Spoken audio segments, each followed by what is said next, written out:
Hey everyone, and welcome to Crime Chronicles. He killed more than 200 women. He dug up 44 graves. He wore the faces of his victims and ate their flesh. The furniture in his house, his tools, all made from human skin. And he even crafted a full bodysuit from women's body parts so he could transform into a woman whenever he wore it. This is the story of one of the most dangerous serial killers of the 20th century, a monster who inspired dozens of Hollywood horror films. And yet, the court failed to put him in prison. He is known as the Butcher of Plainfield. In the quiet town of Plainfield, Washara County, no one knew that Bernice Worden would become his final victim. On a cold night, he entered her hardware store, shot her, and dragged her body into his truck. Within hours, Bernice's son discovered the crime. The store was empty, and bloodstains marked the cash register. After asking around, suspicion fell on a strange man who often wandered the town, and who even returned to the scene the very next morning. Police raided his isolated farmhouse, but they had no idea what horrors awaited them inside. What they found was one of the most grotesque crime scenes in history. When the police entered the house, they expected to find Bernice Worden's body, but what they uncovered was beyond imagination. Human remains and body parts scattered everywhere, especially in the kitchen and the bedroom.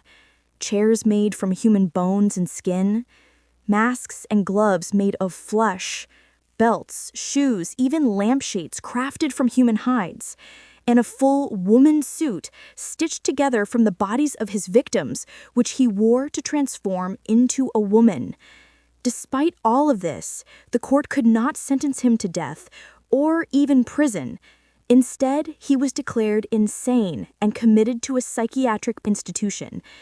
Insanity saved the butcher from execution. Weeks later, prosecutors failed to bring charges for multiple murders.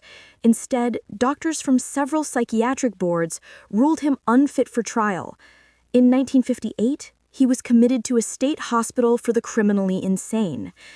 10 years later, the state allowed him to stand trial for just one murder, the murder of Bernice Worden. Prosecutors argued that trying him for multiple unknown victims might collapse the case. In 1968, he confessed to the crime directly, without any pressure. But once again, insanity saved him. Instead of execution, he spent the rest of his life in the mental hospital, another 16 years, until his death in 1984.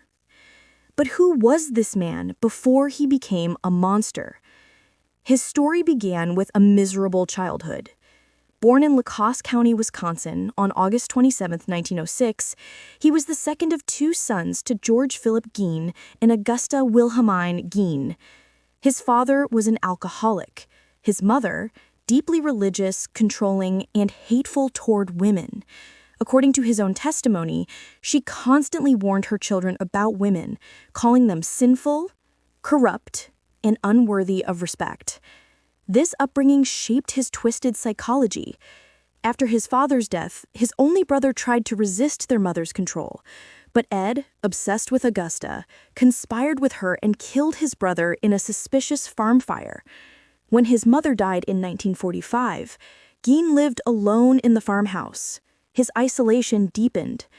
Obsessed with horror novels and sexual fantasies, he began digging up women's graves, stealing their corpses, mutilating them, and keeping souvenirs. Although he never admitted the true number of his victims, he confessed to robbing 44 graves. His story shocked the world and captured the imagination of countless writers and filmmakers. Robert Bloch's famous novel Psycho was inspired by Gein's crimes and later brought to life by Alfred Hitchcock in one of the greatest horror films of all time, now ranked 41st on the list of the top 200 American films in history. Gein's twisted legacy didn't stop there.